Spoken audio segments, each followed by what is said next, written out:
Oi, pessoal. Meu nome é Juliana Tavares e hoje a gente vai ter aula sobre anatomia em radiografia panorâmica. Para quem está começando agora o estudo em radiologia, às vezes vocês ficam muito confusos quando vai nomear os dentes, né? Onde fica o primeiro quadrante, onde fica o segundo. Então, lembrando, se a gente está olhando de frente para a radiografia, onde está o nosso lado esquerdo, tá certo? O nosso lado, a gente, onde está o nosso lado esquerdo, a nossa frente vai ser o lado direito, tá certo? Então, é como se a gente estivesse vendo ao contrário, tá certo? Então, quando a gente vê a radiografia, R de right e L de left, tá certo? Então, o que a gente deve fazer primeiro? Traça uma linha dividindo em direito e esquerdo, e depois traça uma outra linha traçando em superior e inferior. Pronto. Depois que fizer isso, é só colocar os números 1, 2, 3 e 4, nessa sequência que vocês estão vendo aí.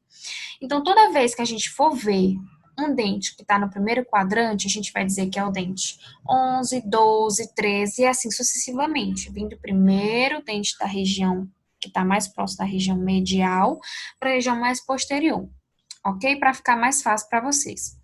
Ah, Juliana, mas tem pacientes que são pediátricos e apresentam dentição mista, e aí como é que a gente faz? É só a gente imaginar o número, em vez de ter o número 1, fica o número 5, 6, 7 e 8, tá certo? Da mesma forma que a gente vai colocar. Tá, ok. Então, todo mundo que tá nesse número 5, nesse quadrante, teoricamente, nesse quadrante 5 aí, vai ser o 51, 52, 53 e assim sucessivamente. Ok.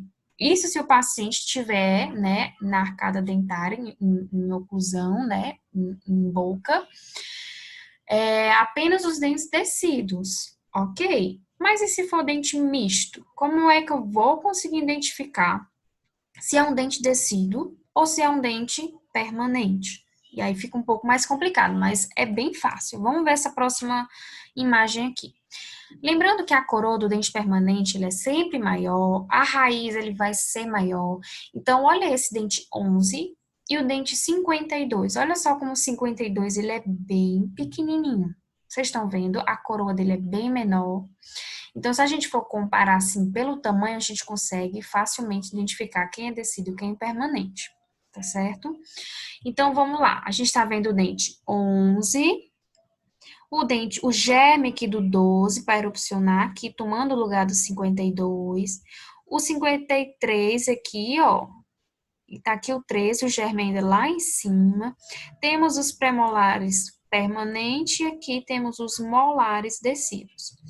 Lembrando que o paciente, quando ele apresenta uma idade um pouco mais avançada, pediátrica, né, a gente vai conseguir ver já o molar permanente. Como é que você sabe? Porque a criança não tem 3 molares descidos, ela tem apenas 2 molares descidos. Então, esse daqui maior, mais robusto, a coroa, já é o molar permanente. E aqui já é o molar, já é o germe do segundo molar, tá certo? Só para vocês começarem a se situar quem é permanente, quem é descido, ok? Fiquem atentos a isso, por quê? Porque se o paciente apresentar algum dente supranumerário, apresentar alguma genesia, a gente já consegue traçar um plano de tratamento precoce para ele, tá bom? Então, só para vocês se situarem em relação a isso. Vamos para a anatomia agora. A gente tem aqui em amarelo o côndilo, fossa mandibular em verde, processo coronoide em azul. Temos aqui o ângulo da mandíbula, a base da mandíbula. Temos aqui, ó, as paredes nasais, região de túber da maxila, ok? Região de túber. Temos aqui a linha oblíqua.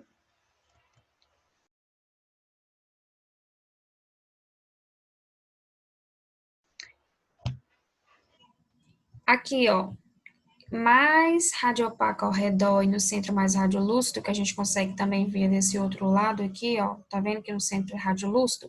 Esse é o meato acústico externo, que fica aqui próximo da região da articulação temporomandibular. Temos a fossa mandibular, onde o paciente, quando está com a boca fechada, relaxada, o côndilo é para estar aqui. Temos a eminência articular, a base da órbita, e essa linha aqui, ó, radiopaca, que vai passar aqui, isso aqui é o palato duro, tá certo? Então, essa região aqui, ó, nesse traçado, é o palato duro. Na parte anterior aqui, o que que fica aqui? Espinha nasal anterior. Lembra que aqui abaixo da região de órbita a gente tem o forame infraorbital. Pronto. Todos os forames eles vai ter uma eles são circundados radiopaque no centro radiolúcido, ok? Para ficar mais fácil. Aqui temos o malar, né? Que é a maxila, região de maxila. E como uma gota invertida, que a gente diz na radiologia, aqui é o que? A fossa pterygomaxilar. Temos aqui também o arco zigomático.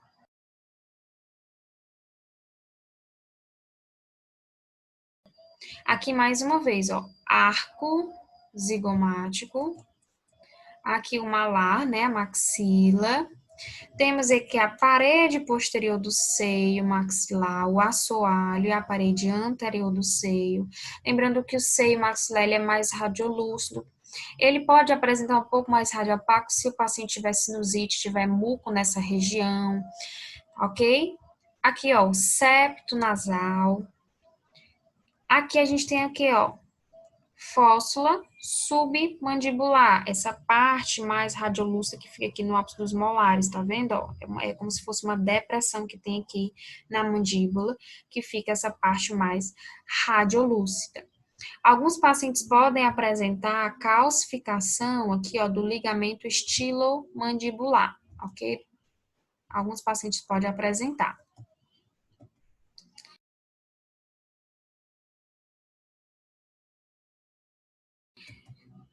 E a gente não pode confundir a calcificação do ligamento estilomandibular com o processo estiloide, que fica aqui, ó, próximo da orelha. Nessa imagem ficou sobreposta com a imagem da orelha. Lembrando que os tecidos moles, eles também podem aparecer nessas radiografias. Então, aqui, ó, temos a sombra do nariz do paciente. Temos aqui o canal mandibular, que vai para onde aqui, ó, no forame mentual, que geralmente é próximo do ápice dos premolares. Temos o osso hioide, e mais uma vez aqui a sombra, né, da orelha, do pavilhão auditivo.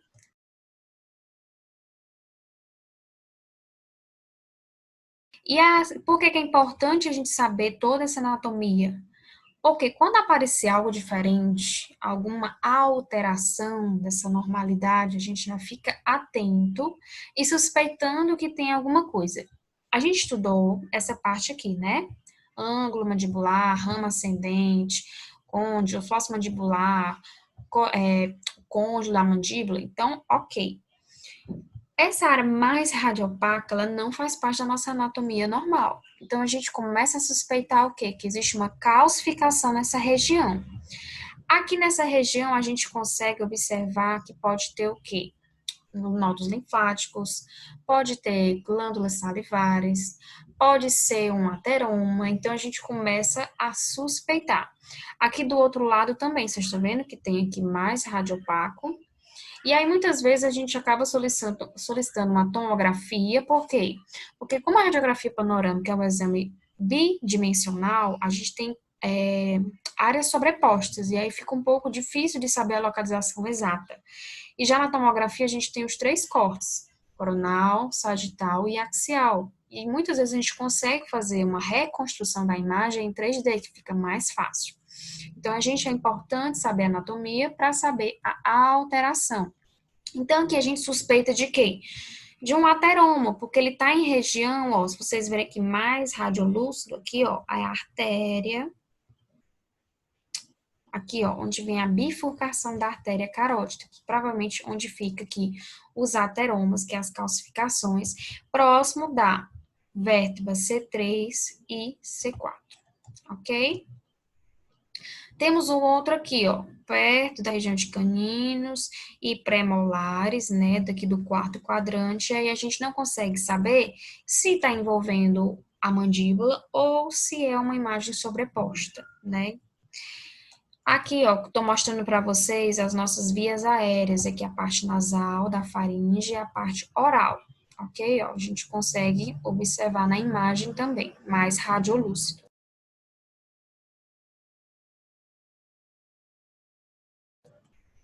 E aí, voltando para aquele caso da sobreposição. Quando a gente faz uma PA apical, ó, a gente está vendo, ó, que ele passa da base mandibular.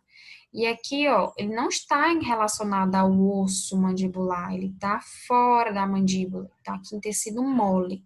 Então, muito provavelmente aqui é um cialolito da glândula sublingual, porque está mais na parte anterior. Ok? Então, por isso que é importante a gente saber toda a nossa anatomia de radiografias panorâmicas. Qualquer dúvida, deixe nos comentários. Obrigada, pessoal!